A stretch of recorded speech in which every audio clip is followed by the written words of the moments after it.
You're listening to Soap Dirt, the latest in television entertainment news.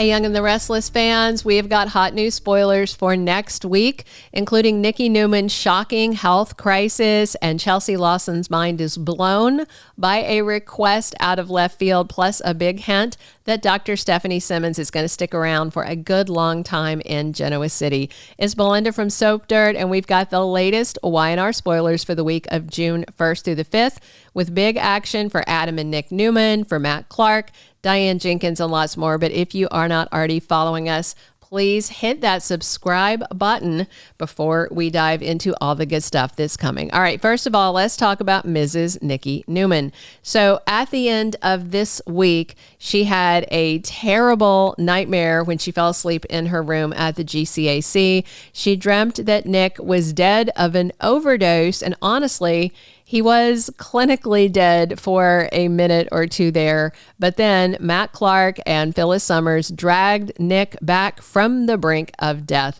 But all of this stress is definitely not doing Nikki any favors, and she hustled over to Victor Newman's house to check in on Nick after his latest overdose.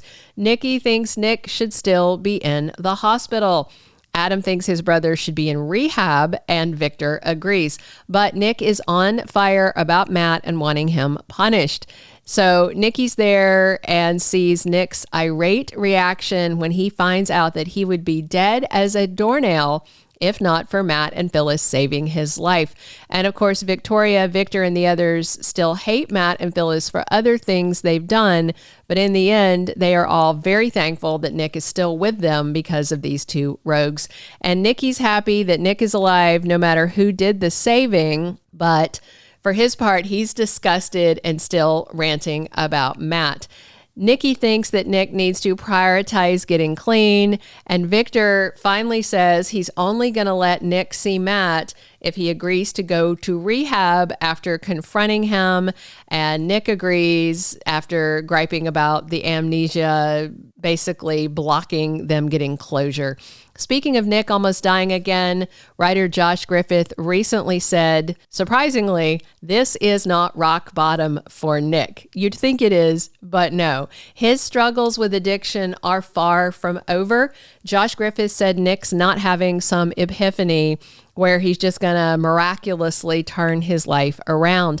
And Josh Griffith also said, even if Nick is facing his addiction, that doesn't mean that he is going to beat it, which is kind of interesting because in the real world, it's not a simple thing. So the writer said that Joshua Morrow's character will get treatment for his addiction, but there are going to be stumbles ahead. However, he said that Nick is hard hit by this latest overdose, and it reminds him that life is fragile, and the Newmans are also impacted by watching him overdose, die, and then come right back. Even worse, again, it's all thanks to Matt and Phyllis that he's alive.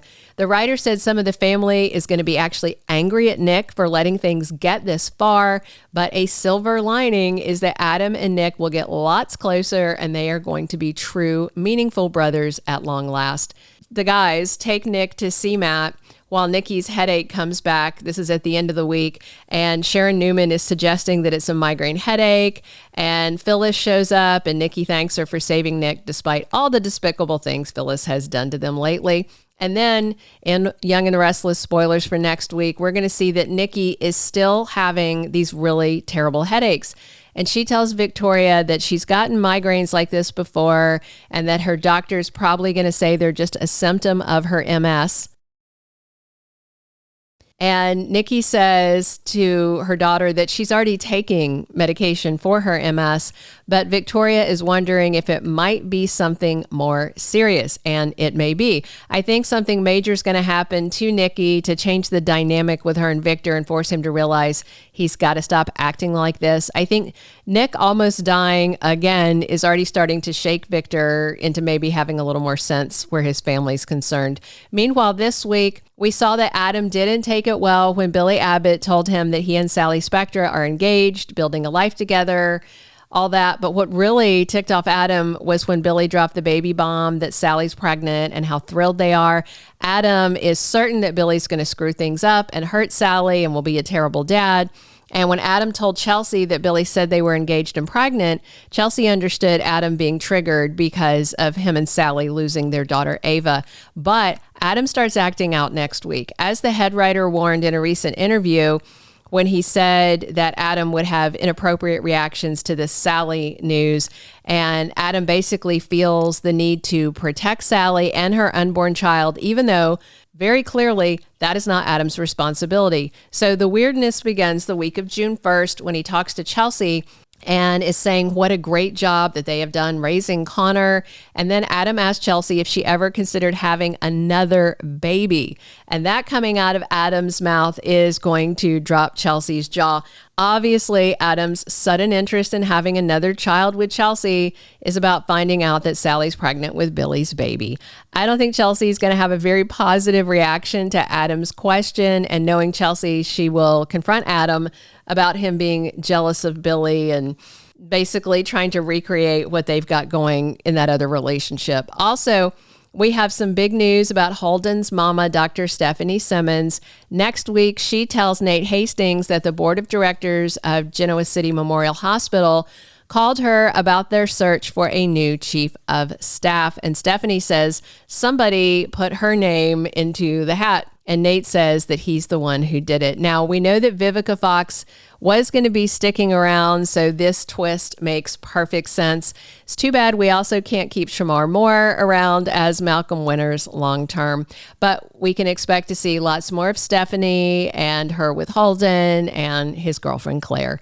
Also, there are some new spoilers about what's coming for Lily Winters and Kane Ashby. Brand new Young and the Restless info says that Billy gets a critical piece of information, and from there, Kane and Lily work together trying to stop Billy from going after something he really wants. So the two things that we know he wants that he should leave alone are getting revenge on Victor Newman and getting his hands on Chancellor. These spoilers are for June at large. We don't have specific dates, but we do know that Jill Abbott is in Genoa City later in June, played by recast actress Lauren Koslow. So I'm wondering if Billy finds out that Victor promised Chancellor to Lily and then didn't deliver, because Jill might come back to make sure that Victor keeps his word and hands it over to Lily. And of course, she wants it to wind up in Devon Hamilton's hands instead of Billy finding some way to finagle it into his own hands. Chancellor is to Billy like fentanyl is to Nick, something that they are both deeply addicted to. Check back for our detailed Young and the Restless weekly spoilers for June 1st through the 5th coming tomorrow, plus our weekly predictions, 2-week spoilers, and lots more for your favorite CBS soap. Thank you for being a loyal listener. Follow us wherever you get your podcast, because you don't want to miss the next episode. Soap Dirt is on all the major podcast platforms, including Apple Podcast, Spotify, iHeartRadio, and more.